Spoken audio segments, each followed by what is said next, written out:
Good morning 11th class. बेटा सबसे पहले तो जैसा कि देखो हमारा रिज़ल्ट आ चुका है। आप लोगों ने जैसा भी एग्ज़ाम में किया था वैसे आपको मार्क्स मिले हैं मोस्टली। तो बाकी कुछ बच्चों का थोड़ा, हमें भी ज़्यादा की इच्छा थी, कम से कम अभी 2-3% और हमारे नंबर इंक्रीज़ हो सकते थे, लेकिन रिवॉल्यूशन का एक हमारे पास ऑप्शन है, थोड़ा हम इम्प्लीमेंट करेंगे। रिवॉल्यूशन का फॉर्म अप्लाई करने के बाद देखते हैं क्या होता है। बाकी कोई बड़ी चीज़ नहीं है, परसेंटेज आपकी जो भी रही हो, लेकिन आपको मेहनत करनी है। मेहनत के बल पे आप सब कुछ कर सकते हैं। 10th तक की जो पढ़ाई थी उसकी अलग चीज़ थी बेटा, लेकिन अब आपका युद्ध शुरू हुआ है, ये मानो। कोरोना काल में ज़्यादा कुछ नहीं कहते हुए मैं अपनी पढ़ाई शुरू कर रहा हूँ। हम एक वीडियो रोज़ाना अपलोड होगी यूट्यूब पे, आपको रोज़ाना देखनी है बेटा, डेली। जो चीज़ समझ में नहीं आए वो पूछनी है, क्योंकि जैसी कंडीशंस होंगी उस तरह से काम किया जाएगा। बाकी जब आपकी प्रॉब्लम होंगी तो उस तरीके से भी आपको समझा दिया जाएगा, जैसे अभी समझाया था 2-3 दिन। लेकिन आई थिंक मुझे यहाँ थोड़ा डाउट है कि बेटर वे जो है वो थोड़ा मैं वीडियो बना के समझा दूँ और उसके बाद वैसे समझाऊँ तो ज़्यादा बेटर समझ में आएगा आपको।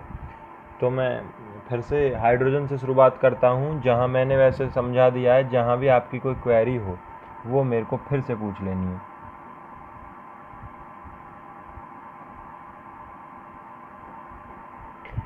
अगर बात हम हाइड्रोजन की करते हैं तो हाइड्रोजन एक ऐसा एलिमेंट है, मैंने तुम्हें पहले भी बताया था। हाइड्रोजन का एटॉमिक नंबर 1 होता है और एटॉमिक मास भी 1 होता है।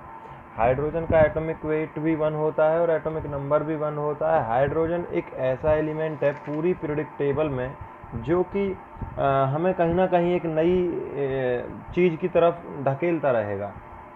अब होता क्या है कि हम पढ़ रहे हैं हाइड्रोजन की पोजीशन के बारे में पढ़ेंगे, हाइड्रोजन का कौन सा ग्रुप से रिजेम्बलेंस है, किससे नहीं है।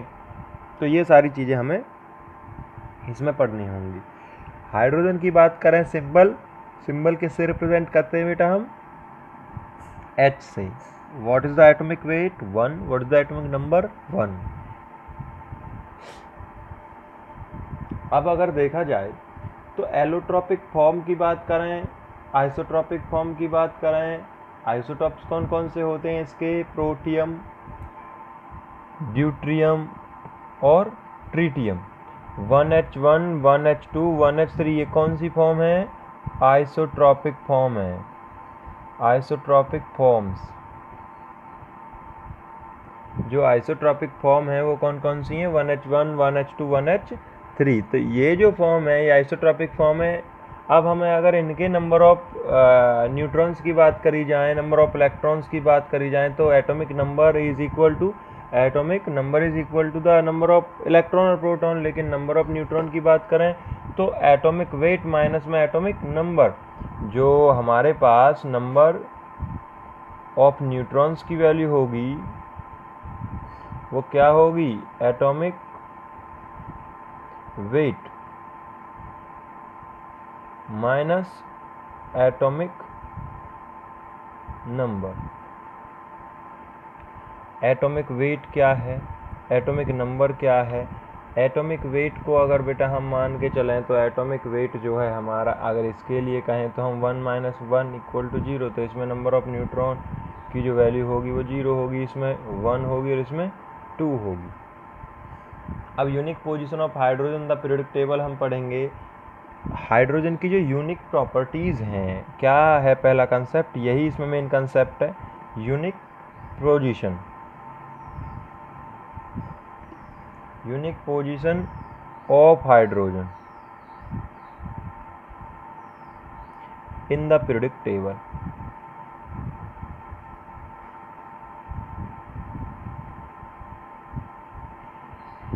यूनिक पोजीशन की अगर हम बात करें, यूनिक पोजीशन की अगर बात करें बेटा हम, तो यूनिक पोजीशन की बात में हम क्या बात पहले करेंगे, यूनिक का मतलब होता क्या है। मतलब जैसे हम क्लास में कई बार ये कहते थे भाई यूनिक बच्चा है, बिल्कुल बिल्कुल सबसे डिफरेंट है। डिफरेंट किस बिहाफ पे है वो हमें यहाँ पर बताना पड़ेगा कि भाई ये पॉइंट ऑफ व्यू से हम इसे कह रहे हैं कि ये यूनिक है। मानो अब इस हाइड्रोजन के पास कुछ ऐसे करैक्टर्स हैं जिनसे ये फर्स्ट ग्रुप से रिजेंबल करता है, रिजेंबल विद फर्स्ट ग्रुप, और हाइड्रोजन के पास कुछ ऐसे भी करैक्टर हैं जिनसे रिजेंबल करता है हेलोजन के साथ। हाइड्रोजन रिजेंबल करता है फर्स्ट ग्रुप के साथ, हाइड्रोजन रिजेंबल करता है हेलोजन के साथ, और कुछ तीसरा पॉइंट ऑफ व्यू से हम देखें तो हाइड्रोजन कुछ ऐसी प्रॉपर्टी भी हैं जो ना तो फर्स्ट से रिजेंबल करती ना हेलोजन से रिजेंबल करती। अब हम अगर एक बात देखें तो हमने तो जो पीरियोडिक टेबल का क्लासिफिकेशन पढ़ा है वो इस बेसिस पे पढ़ा है, जो हमने पीरियोडिक टेबल का क्लासिफिकेशन पढ़ा है बेटा किस बेसिस पे पढ़ा है कि जो सिमिलर प्रॉपर्टी होंगी, सिमिलर प्रॉपर्टी वाले जो एलिमेंट होंगे वो हमें एक ग्रुप में रखने हैं, सेम ग्रुप में, और जो डिफरेंट प्रॉपर्टी वाले एलिमेंट होंगे वो डिफरेंट ग्रुप में रखने हैं। तो हमें ये देखना होगा कि हमें करना क्या है, कैसे करना है। तो ये सारी चीज़ें जो हैं हमें इसकी यूनिकनेस की तरफ मार्गदर्शन करेंगी हमारा, और हमें सारे के सारे पॉइंट्स क्लियर हो जाएंगे। जैसे आज हमें क्या पढ़ना है, आज हम चल रहे हैं सबसे पहले resemblance, resemblance with alkali metal. अब अल्कली मेटल की जो रिजेम्बलेंस है हाइड्रोजन से क्यों है, या फिर हम कहें कि हाइड्रोजन इनसे रिजेंबल किस बिहाफ पे करता है, किस तरह से हम ये कहें कि हाइड्रोजन पहले ग्रुप का एलिमेंट है, इसे पहले में प्लेस किया जाएगा। सबसे पहली चीज़, पहला पॉइंट, इलेक्ट्रॉनिक कॉन्फ़िगरेशन।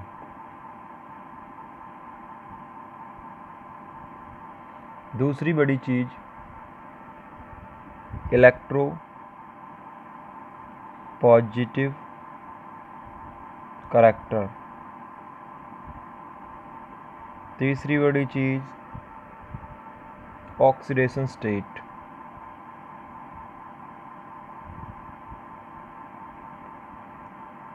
फोर्थ जो है हमारे पास combination with electronegative element.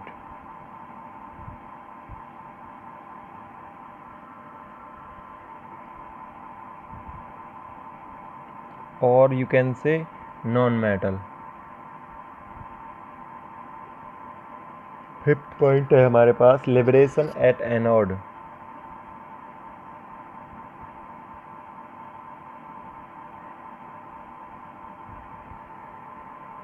Sixth point है हमारे पास रिड्यूसिंग करैक्टर।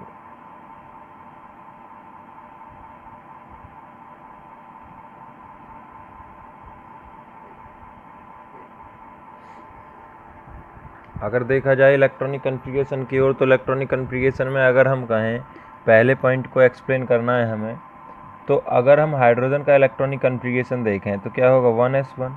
लिथियम का देखें तो क्या होगा 1s2 2s1। अगर सोडियम का कॉन्फ़िगरेशन देखें तो 1s2 2s2 1s2 2s2 2p6 3s1।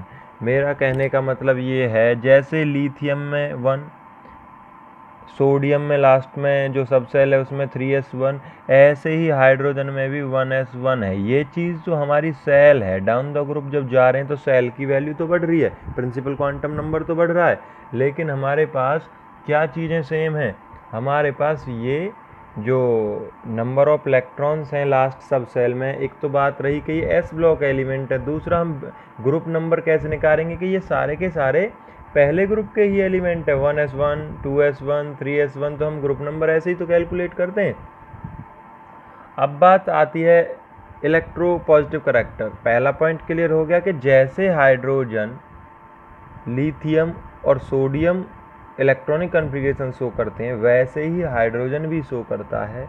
उसके S में भी एक इलेक्ट्रॉन रहता है। तो पहला रिजेम्बलेंस तो ये हो गया इलेक्ट्रॉनिक कॉन्फ़िगरेशन। इलेक्ट्रोपॉजिटिव करैक्टर की बात मैं करूँ तो Li1+, Na1+, पोटाशियम 1+ जैसे रहता है, क्योंकि इनके पास वैलेंस इलेक्ट्रॉन होता है सबके एक। तो जब इनके पास 1+ इसलिए होता है क्योंकि ये सभी Li में से एक इलेक्ट्रॉन लूज किया तो Li+ बनाते हैं। ऐसे ही हाइड्रोजन के पास भी एक है, तो इसमें से जब एक इलेक्ट्रॉन लूज करेंगे तो H1+ होगा। ऐसे ही सोडियम से एक इलेक्ट्रॉन हम निकालने की कोशिश करें तो एक इलेक्ट्रॉन निकल जाएगा। दूसरा, तो सभी का इलेक्ट्रोपॉजिटिव करैक्टर की बात करें तो कैसे होते हैं, सभी इलेक्ट्रोपॉजिटिव होते हैं करैक्टर में, कोई यूनिपॉजिटिव कोई डाई पॉजिटिव। लेकिन ये सारे के सारे जिनसे हाइड्रोजन रिजेंबल करता है वो कैसे होते हैं, यूनिपॉजिटिव। क्या वर्ड आया, यूनिपॉजिटिव। यूनिपॉजिटिव का मतलब क्या हुआ, सभी के ऊपर 1+ चार्ज होता है। अब बात आती है ऑक्सीडेशन स्टेट की। तो ऑक्सीडेशन स्टेट की अगर हम बात करें तो इनकी सभी की +1 होती है। हाइड्रोजन की भी +1, लिथियम की भी +1, सोडियम की भी +1, क्योंकि इनके पास केवल एक इलेक्ट्रॉन होता है लूज करने के लिए, वो उसे लूज कर देते हैं तो इन पे क्या चार्ज होगा। तो ये सारे करैक्टर जब लिथियम +1 शो कर रहा है, हाइड्रोजन +1 शो कर रहा है, तो एक दूसरे से रिजेम्बलेंस शो करते हैं। कम्बिनेशन विद इलेक्ट्रोनेगेटिव एलिमेंट की मैं बात करूँ तो बेटा कम्बिनेशन जब हमारे पास LiCl हो सकता है तो Li के प्लस और Cl के ऊपर माइनस चार्ज। ऐसे ही HCl भी आपने देखा है, यहाँ प्लस यहाँ माइनस, तो ये इलेक्ट्रोनेगेटिव एलिमेंट के साथ कंबाइन करके प्लस का चार्ज लेता है। और यू कैन से विद द नॉन मेटल्स ये ऑल्सो कंबाइन करता है। अब जब नॉन मेटल के साथ ही कंबाइन करेगा तो इसके ऊपर तो चार्ज होगा ही होगा प्लस का, ये तो एक मेटल की तरह बिहेव करेगा ना। अब अगर बात करें आगे तो हमारे पास है liberation at anode. Liberation at anode की अगर मैं बात करूं तो जैसे हमारे पास मान लो कोई भी रिएक्शन है, लिबरेशन एट एनोड के लिए मुझे रिएक्शन लेनी पड़ेगी। रिएक्शन जैसे आप ले लो, मान के चलो आपके पास HCl है और एक NaCl है। क्या है आपके पास, एक है HCl और एक है NaCl। मैंने यहाँ पर ये एक सेल बना दिया, इसे कनेक्ट भी कर दिया, यहाँ एमीटर भी लगा दिया। अब यहाँ पर मैंने इलेक्ट्रोलाइट ले ली एक बार NaCl, तो ये Na+ और Cl- आएगी। Na का क्या होगा बेटा, ये तो इधर जाएगा कैथोड की तरफ, ये जाएगा एनोड की तरफ। ये तुम्हारा 10th में ऑलरेडी कंसेप्ट आ चुका है। ऐसे ही अगर मैं इसके प्लेस पर HCl लूँ तो H किधर जाएगा, कैथोड पे, तो ये कहाँ जाता है, कैथोड पे लिबरेट होता है। ये लिबरेट्स कहाँ होते हैं, ये कैथोड पे। लिबरेशन एट कैथोड लिखा हुआ है, लिबरेशन एट एनोड लिखा हुआ है। तो आपको ये देखना है कि लिबरेशन एट एनोड और लिबरेशन एट कैथोड पे क्या है। ये जो अपोजिट होगा, यहाँ कैथोड आप लिखोगे तो वो हाइड्रोजन के लिए लिखोगे, लिबरेशन एट एनोड लिखोगे तो हाइड्रोजन से जो डिफरेंट स्पीसीज होगी वो हो जाएगी एनोड पे। मीन्स माइनस वाला तो जाएगा एनोड पे और प्लस वाला कहाँ जाएगा, कैथोड पे। तो यहाँ हाइड्रोजन किस पे जाएगा, कैथोड पे जाना चाहिए, क्योंकि प्लस का चार्ज है। और प्लस वालों का क्या होता है, रिडक्शन। जैसे मैंने अब ये किया H+, तो मैं इसे H में कन्वर्ट करूँगा तो मैं ऐसे ही तो करूँगा बेटा, एक इलेक्ट्रॉन इसमें जोड़ना पड़ेगा। लेकिन ये H2 की फॉर्म में आएगा तो मैं इसे 2 कर दूंगा, यहाँ भी 2 हो जाएगा। ये इस तरह से हम करेंगे। ऐसे ही Na की अगर बात करेंगे तो Na पे भी क्या करना है, Na+ पर एक इलेक्ट्रॉन जोड़ देंगे तभी तो Na बनेगा, तो रिडक्शन होगा। तो रिडक्शन होता है हमेशा कैथोड पे। अब कहता है रिड्यूसिंग करैक्टर। रिड्यूसिंग करैक्टर की अगर बात करें तो ये सीधा सीधा पॉइंट है बेटा, हाइड्रोजन जो होता है वो रिड्यूसिंग एजेंट की तरह काम करता है। क्यों, क्योंकि हाइड्रोजन का जब हम यहाँ देख रहे हैं तो ये हमारे पास H+ से क्या हुआ, यहाँ पे भाई हमारे पास HCl मैंने लिया तो HCl तो H+ में Cl- में टूट गया, ठीक है जी। तो अब यहाँ होना क्या था, जब मैं यहाँ देख रहा हूँ कि मेरे पास H पे क्या आया, प्लस, तो H पे प्लस आने का मतलब है कि इलेक्ट्रॉन लॉस हुए। जब इलेक्ट्रॉन H से लॉस हुए, जब H से इलेक्ट्रॉन लॉस हुए तो H+ बना। जब इलेक्ट्रॉन लॉस हुए तो इसका ऑक्सीडेशन हुआ। ऑक्सीडेशन हुआ तो ये किसकी तरह एक्ट करेगा, एक रिड्यूसिंग एजेंट की तरह। तो ये किस एजेंट की तरह काम करेगा, रिड्यूसिंग एजेंट की तरह। आपको यहाँ तक करना है काम, और कल मैं दोनों वीडियो, फिर एक वीडियो और डालूंगा जिसमें रिजेम्बलेंस विद अल्कली मेटल के साथ के, तो आज हो चुका है, कल होगा रिजेम्बलेंस विद हैलोजन और डिफरेंट प्रॉपर्टी हैं जो हैलोजन से और इनसे। जिसके समझ में नहीं आया होगा वो समझ लेना ढंग से। फिर इसकी आइसोट्रॉपिक फॉर्म और ऑकरेंस वगैरह पढ़ेंगे और प्रिपरेशन ऑफ डाइहाइड्रोजन। बस यहाँ से ज़्यादा हैवी वाटर तक ये अब की बार सिलेबस में ज़्यादा नहीं है। Thank you. मैं आपको फिर एक बार बधाई देना चाहता हूँ बेटा, आपने 10th क्लास में देखो बहुत अच्छे मार्क्स लिए हैं, कॉन्ग्रेचुलेसन फॉर यू। और अच्छे से पढ़ते रहें, 12th में भी इसी तरह से नंबर लेके आने हैं और 2-4 नंबर परसेंटेज में बढ़ाने। जो अब की कमी रही वो हमारे पास टाइम है, 2 साल में हम इंक्रीज़ कर देंगे।